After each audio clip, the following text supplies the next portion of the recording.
Assalamualaikum warahmatullahi wabarakatuh.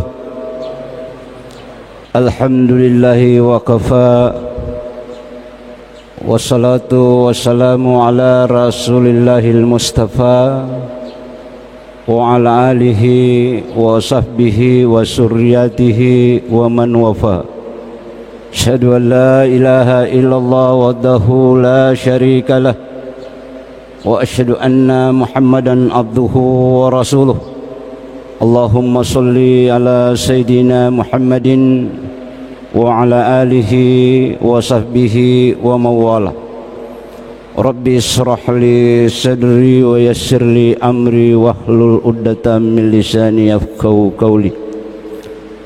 Dalam Al-Qur'anul Karim Allah menjelaskan alladzi khalaqal mauta wal hayata liyabluwakum ayyukum ahsanu amala.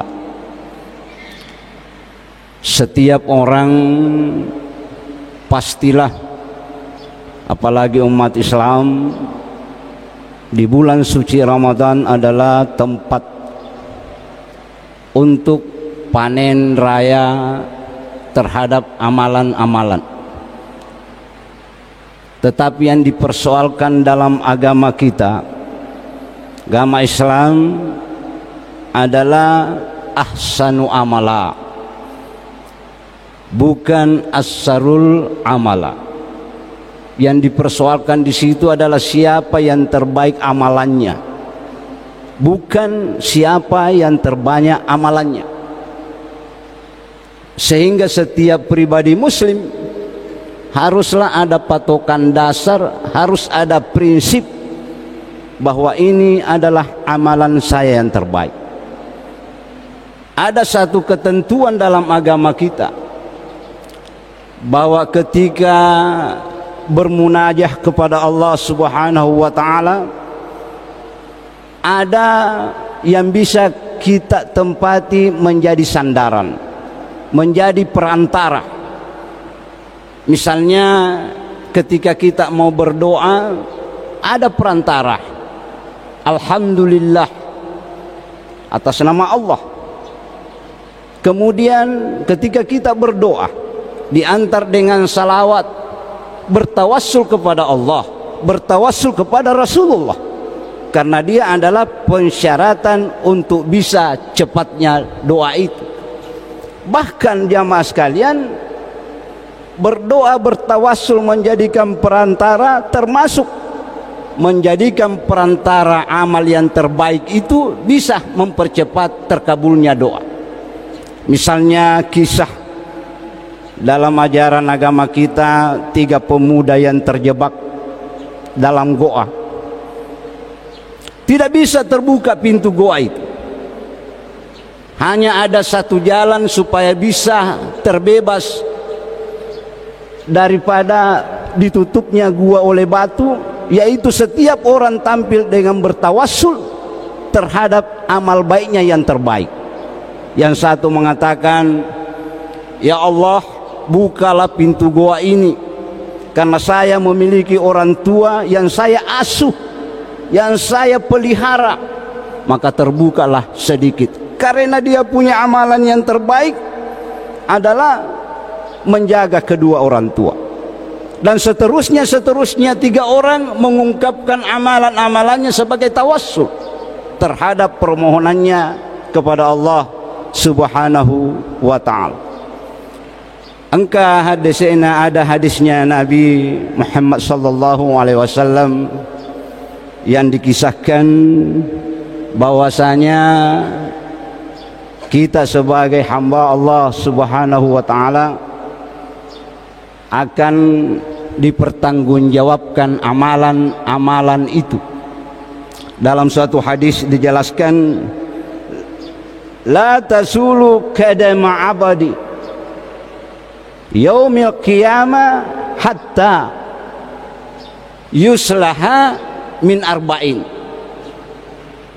tidak akan berdiri, tidak akan melangkah kakinya seorang hamba di hari akhirat sebelum dia ditanya tentang 4 hal. Apa itu?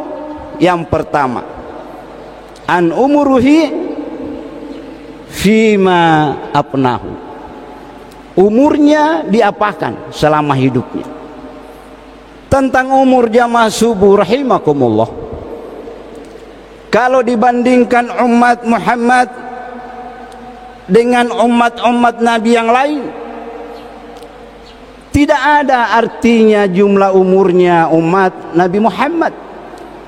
Paling tidak kita berumur 40 tahun, 50 tahun, 60 tahun, jarang yang 70 tahun, tidak banyak orang yang sampai 80 tahun, sedikit sekali orang yang bisa 90 tahun, sangat terbatas orang yang bisa 100 tahun.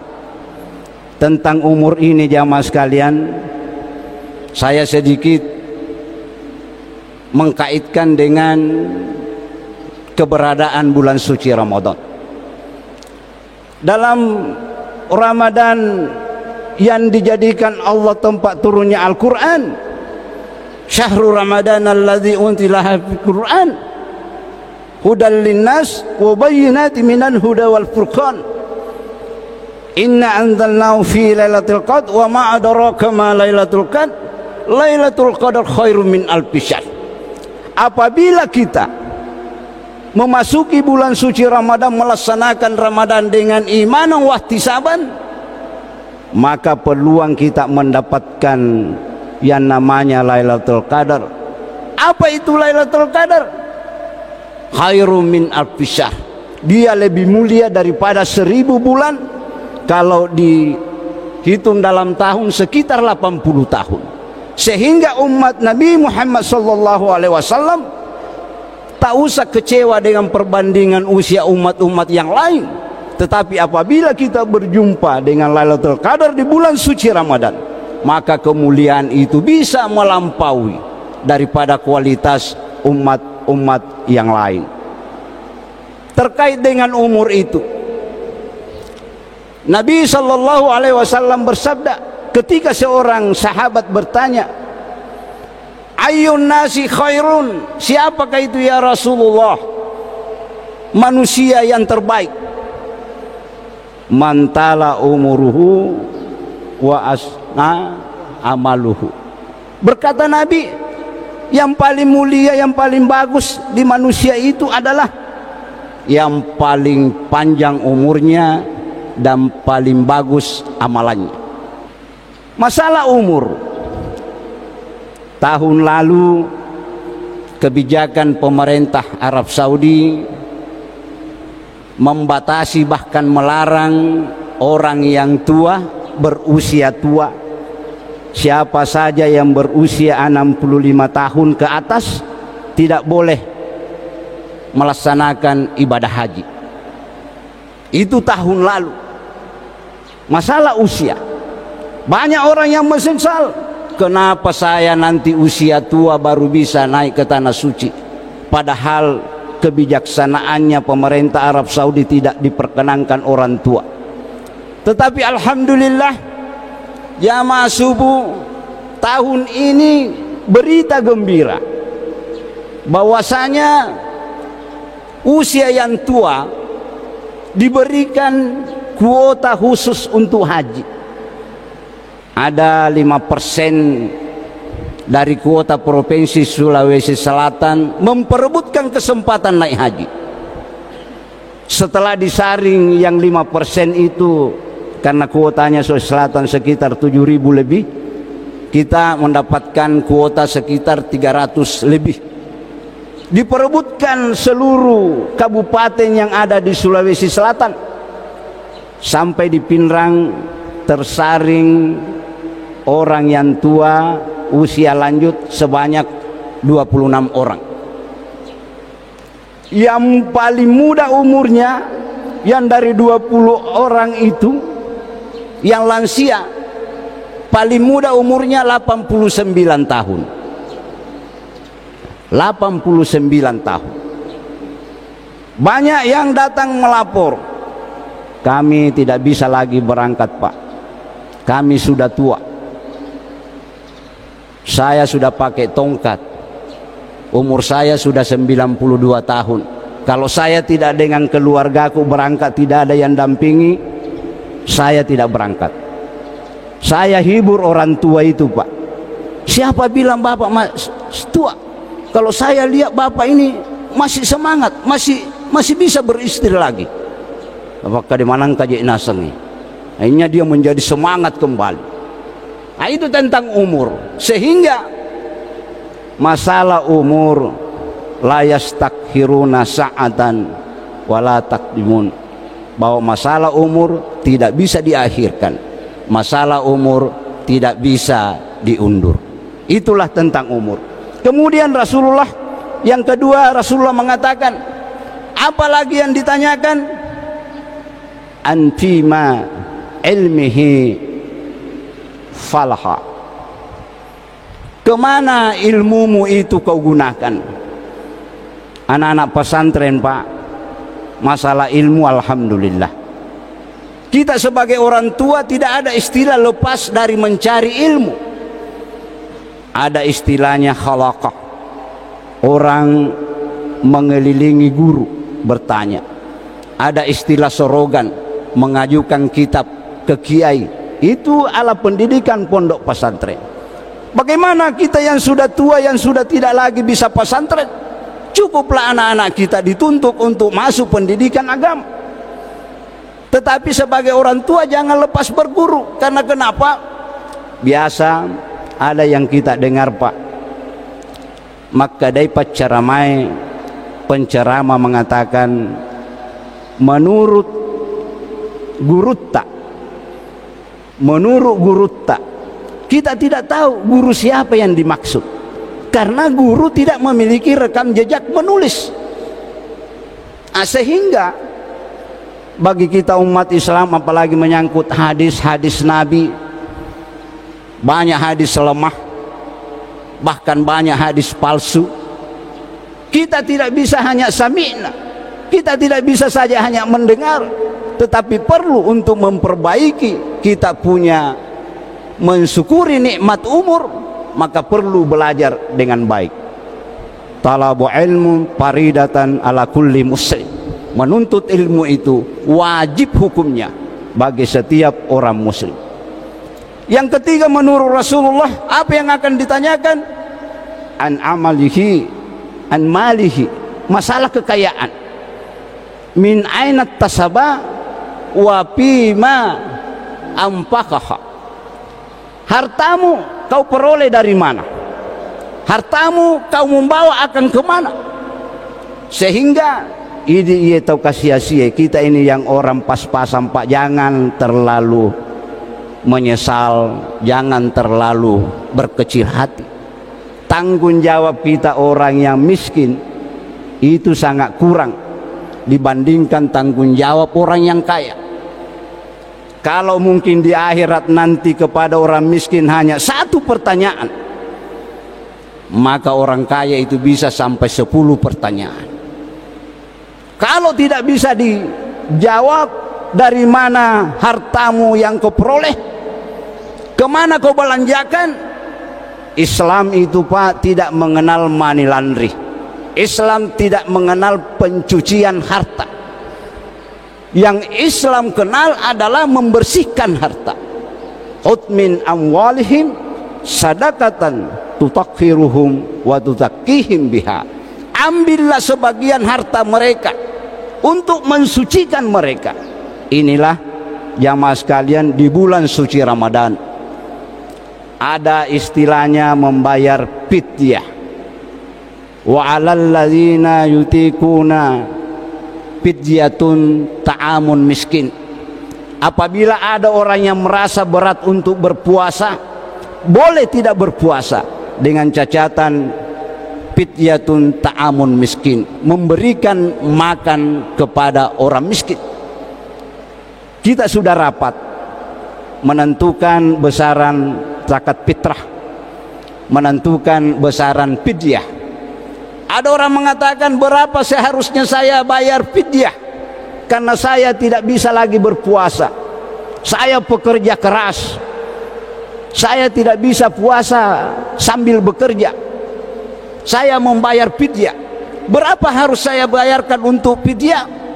Ada orang mengatakan 25.000 2 kali makan. Kalau kita hitung Pak, 12.500. Kita akan mengatakan, kenapa sedikit sekali yang Anda mau bayar fidyah? Harusnya lebih banyak dibayar fidyah, karena tanggung jawabnya meninggalkan kewajiban di bulan suci Ramadan. Orang punya pendapat, tidak, yang dikiaskan kejadian tentang fidyah adalah memberikan makan kepada fakir miskin 1 kali, kita tambah menjadi 2 kali. Tetapi kalau hanya jumlahnya 12.500 1 kali, terlalu sedikit penghargaan kita untuk mengabaikan arti puasa itu. Ini yang dimaksud salah satunya. Kemana harta itu dibelanjakan? Kemudian yang terakhir, yang keempat, Rasulullah mengatakan, apalagi yang akan ditanyakan di akhirat nanti adalah masalah anjismi bima abalahu. Tubuhmu, watakalemu, badanmu, kau gunakan untuk apa? Jamaah subuh rahimakumullah.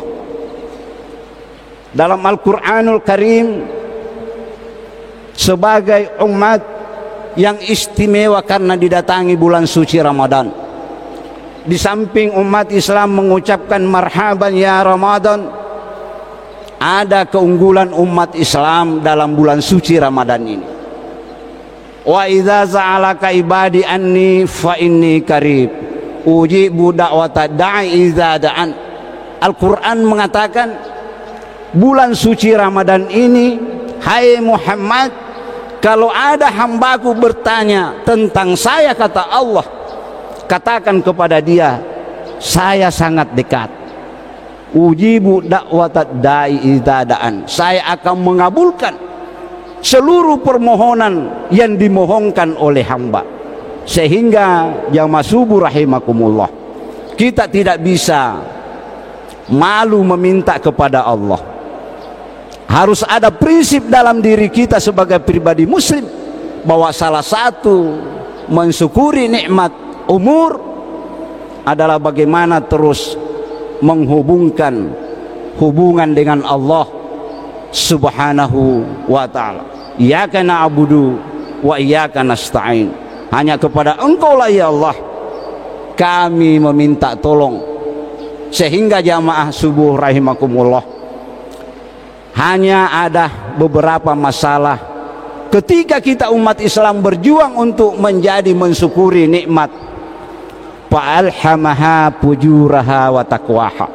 Dalam diri kita ada 2 kekuatan besar, yaitu kekuatan kebaikan dan kekuatan keburukan. Semuanya ada di dalam nafsu. Innan nafsa, sesungguhnya nafsu itu selalu mengajak kepada keingkaran, selalu mengajak kepada kejahatan. Bulan suci Ramadan adalah bulan di mana ada keterbatasan. Futihat abwabun jannah wa gullikat abwabul nar wa suppidat sayatin. Di bulan Ramadan pintu-pintu surga dibuka, pintu-pintu neraka ditutup.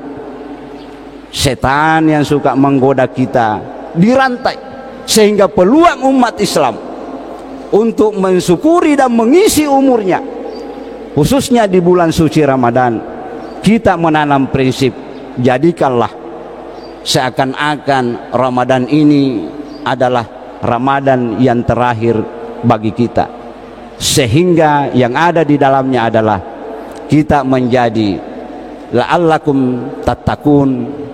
Karena dalam Al-Quran dikatakan, wa may yattaqillah yaj'al lahu makhraja wa yarzuqhu min haitsu la yahtasib. Barang siapa yang bertakwa kepada Allah, akan diselesaikan semua persoalan problem hidupnya. Barang siapa yang bertakwa kepada Allah, maka dia akan diturunkan rezeki oleh Allah tanpa dia sangka-sangka dari mana datangnya rezeki itu. Semoga kuliah kultum subuh ini ada manfaatnya untuk kita sekalian, dan agar pertemuan kita berkah pada subuh hari ini, kami minta kesiadaan Bapak Imam Besar Masjid Agung Al-Munawwir untuk mengantar kita dalam doa. Tafadhal Faqih. Amin. Amin. Bismillahirrahmanirrahim. Alhamdulillahi rabbil alamin, hamdan syakirin, hamdan na'imin, hamdan yuwafi ni'mahu wa yukafi mazidah.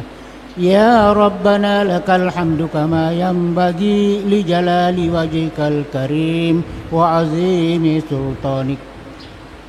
Allahumma salli ala Sayyidina Muhammad wa ala ali Sayyidina Muhammad. Allahumma Rabbana taqabbal minna innaka antas sami'ul alim wa tub alaina innaka antat tawwabur rahim waghfir lana warhamna innaka antal ghafurur rahim. Allahumma inna nas'aluka rahmatan min 'indika tahdi biha qulubana wa tajma'u biha shamlana wa taruddu bihal fitnata anna birahmatika ya arhamar rahimin ya Allah.